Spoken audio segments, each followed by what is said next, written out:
Today, we're jumping into one of the most incredible spiritual texts in the world, the Bhagavad Gita.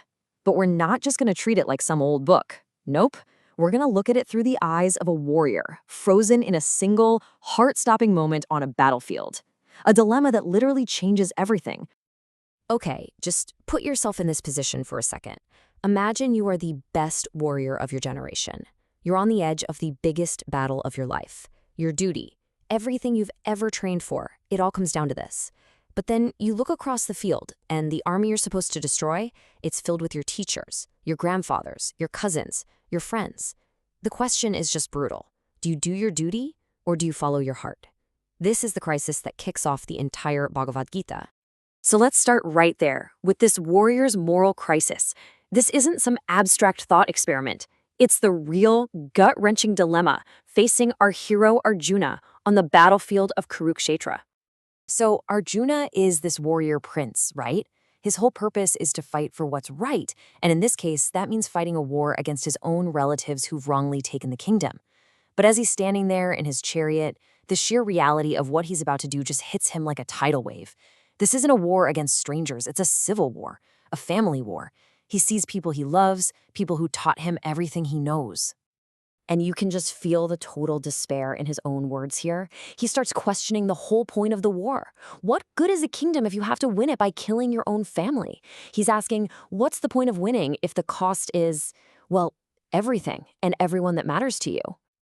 And this is the question that just completely paralyzes him. He's trapped between his duty as a warrior and his love for his family. He realizes that winning this war will feel like the biggest loss he could ever imagine.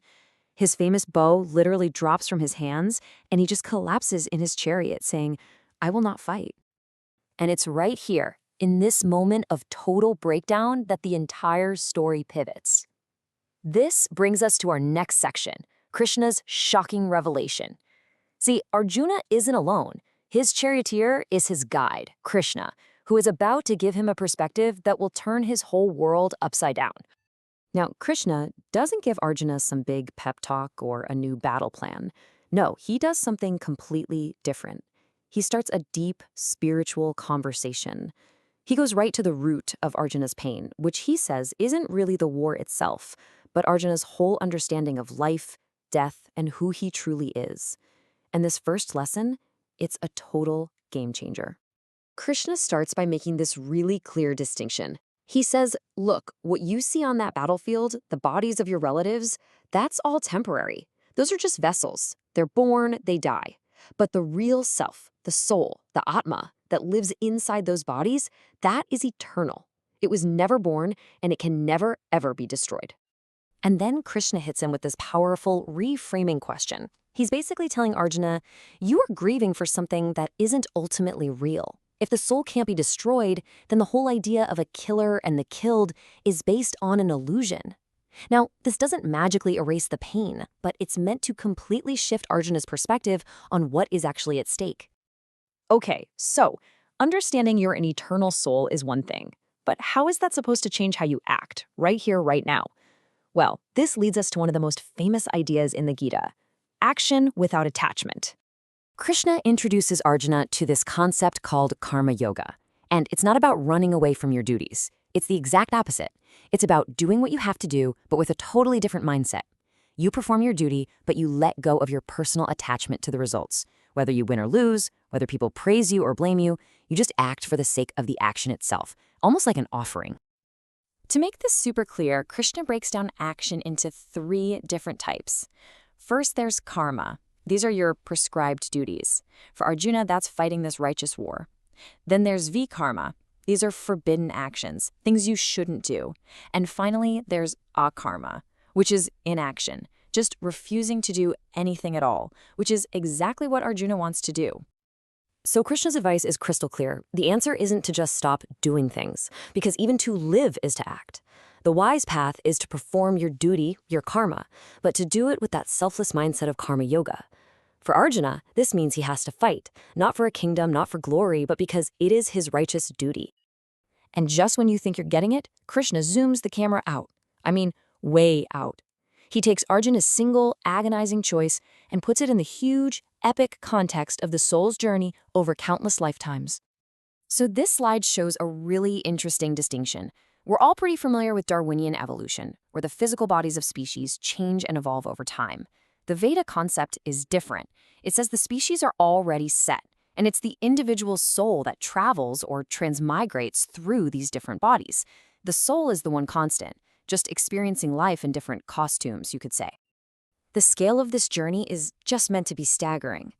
The texts talk about 8.4 million different forms of life, and the soul goes through them all. Aquatic life, plants, insects, birds, animals, before it finally gets a human body. And this isn't just a long road trip. It has a point. The human life is considered incredibly precious because it's the one form that has the consciousness to ask, who am I? And to actually break free from this whole cycle. So, we've got an eternal soul on a massive cosmic journey, learning to act without attachment. But why? What's the end game here? What is the whole point of all this? That brings us to our final and most important section, the ultimate goal of yoga. And here's where Krishna brings it all home. He reveals that the battlefield of Kurukshetra is really a giant metaphor for the battlefield inside our own minds. The real war we fight is against our own attachments, our own fears and anger and ignorance. So the real prize isn't a kingdom on earth. The real victory is achieving a state of unshakable inner peace and balance. That's the true meaning of yoga, uniting your consciousness with a higher purpose. Krishna basically lays out the formula for peace right here. It's about understanding that there is a higher purpose that benefits from all our selfless actions, which frees us from the anxiety of winning or losing. And it's about seeing that same divine force as a friend to everyone, a benevolent presence in the universe. This is the realization that is said to finally free a person from that inner conflict that has Arjuna, and really all of us, so tied up in knots. And this is why this ancient text still hits so hard today. It takes a warrior's dilemma from thousands of years ago and turns it into a mirror for our own lives. The Gita doesn't end with a simple answer. It ends with a new way of looking at our own impossible choices. It suggests our biggest wars aren't fought out there, but in here, which leaves all of us with a final question to think about. What is your Kurukshetra?